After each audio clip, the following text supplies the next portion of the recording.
तो आज हम बात करने वाले हैं भारत के पहले सबसे बड़े और सबसे शक्तिशाली साम्राज्य की, मौर्य साम्राज्य। एक ऐसा साम्राज्य जिसने सही मायनों में भारत को एक सूत्र में पिरोया और इतिहास की धारा ही बदल दी। जरा इस नंबर को देखिए, 50 लाख वर्ग किलोमीटर। अंदाजा लगाइए, ये आज के भारत से भी कहीं ज्यादा बड़ा इलाका था। सोचिए, अफगानिस्तान से लेकर बंगाल तक और कश्मीर से लेकर कर्नाटक तक एक ही शासन। इसी विशालता ने इसे उस दौर की एक सुपर पावर बना दिया था। पर सवाल तो ये है कि आखिर इतने बड़े साम्राज्य की शुरुआत हुई कैसे? किसने रखी इसकी नींव? ये कहानी है जबरदस्त महत्वाकांक्षा की, बेहतरीन रणनीति की और एक गुरु और शिष्य की, उस जोड़ी की जिसने सब कुछ बदल कर रख दिया। तो चलिए इस कहानी को शुरू से जानते हैं। इस पूरे सफर में हम क्या क्या देखने वाले हैं? सबसे पहले समझेंगे कि साम्राज्य की नींव कैसे पड़ी, फिर मिलेंगे इसके महान सम्राटों से, जानेंगे अशोक के धम्म के बारे में और देखेंगे कि इतने बड़े साम्राज्य का एडमिनिस्ट्रेशन चलता कैसे था। और हाँ, आखिर में कुछ ऐसे जरूरी फैक्ट्स पर नजर डालेंगे जो सीधे सीधे एग्जाम में पूछे जाते हैं। तो कहानी शुरू होती है मगध से, जहां उस वक्त नंद वंश का राज था।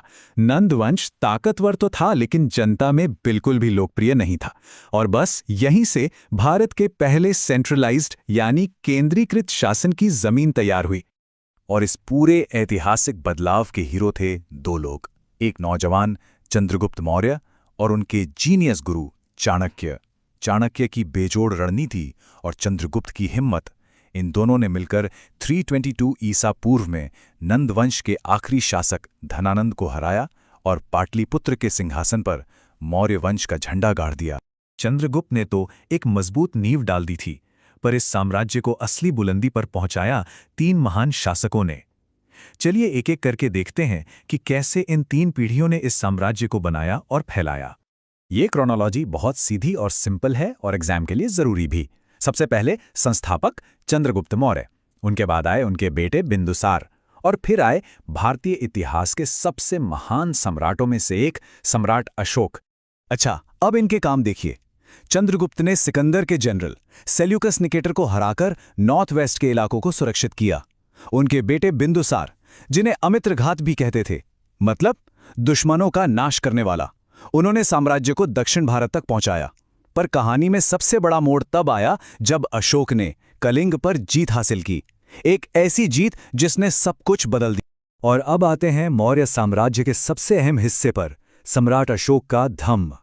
इसकी जड़ें एक ऐसे भयानक युद्ध में हैं जिसने एक विजेता सम्राट का दिल पूरी तरह से बदल दिया।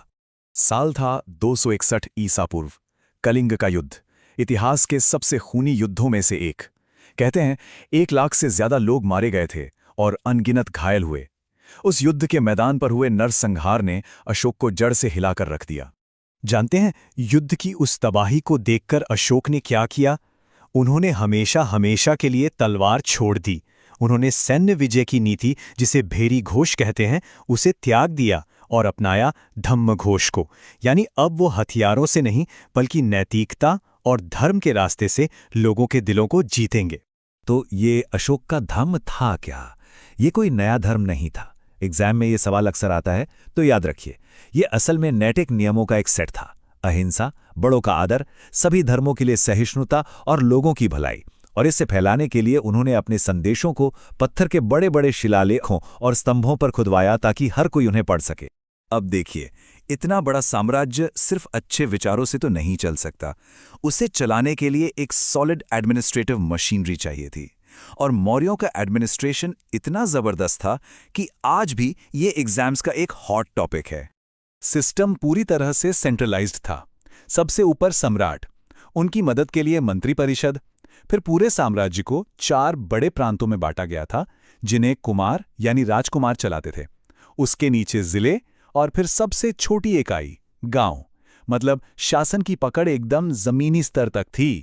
चाणक्य की किताब अर्थशास्त्र में इन सब अधिकारियों के बारे में बहुत डिटेल में बताया गया है, जैसे कि सेनापति, जो आर्मी का हेड था, सन्निधाता, जो आज के फाइनेंस मिनिस्टर की तरह खजाने की देखरेख करता था, और नागरक, जो शहरों का मेयर होता था।